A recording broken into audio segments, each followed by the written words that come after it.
السلام علیکم دوستوں پیر ذوالفقار صاحب اپنی کتاب میں لکھتے ہیں، ایک ٹرین میں 2-3 دوست بیٹھے تھے اور سب کی ایسی ہی غافلانہ زندگی تھی۔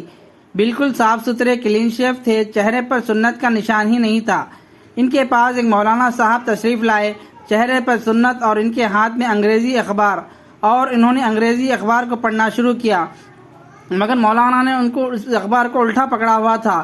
اب جب تینوں نے دیکھا کہ مولانا صاحب انگریزی کا اخبار پڑھنا چاہتے ہیں مگر الٹا پکڑے ہوئے ہیں تو ہنسنے لگے، خیخے لگانے لگے۔ تو مولانا صاحب تھوڑی دیر تو سنتے رہے، پھر مولانا صاحب نے ان سے پوچھا، خیریت تو ہے، آپ کیوں اتنا ہنس رہے ہیں اور ہنسی اڑا رہے ہیں؟ تو وہ لڑکوں نے کہا، مولانا لگتا ہے آپ کو انگریزی تو آتی نہیں اور آپ لوگوں کو دکھانے کے لیے انگریزی اخبار لے کر بیٹھے ہیں، اور آپ کو اتنا بھی نہیں پتا کہ آپ نے اخبار الٹا پکڑا ہوا ہے۔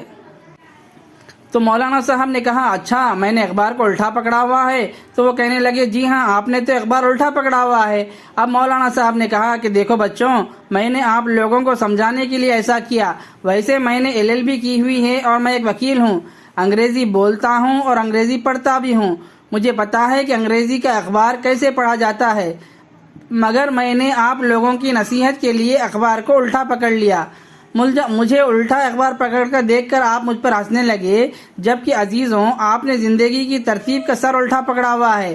زندگی کی ترتیب تو یہ ہونی چاہیے کہ انسان کی آخرت بن جائے، اور آپ اسی دنیا میں مرضی پوری کرنے میں لگے ہوئے ہو، تو آپ نے تو زندگی کی ترتیب کا سر الٹا پکڑا ہوا ہے، تو پھر آپ پر تو ہنسنا چاہیے۔ میں نے چھوٹا سا نقصان کیا، اخبار الٹا پکڑا، تم نے پوری زندگی کا سر الٹا پکڑا ہوا ہے۔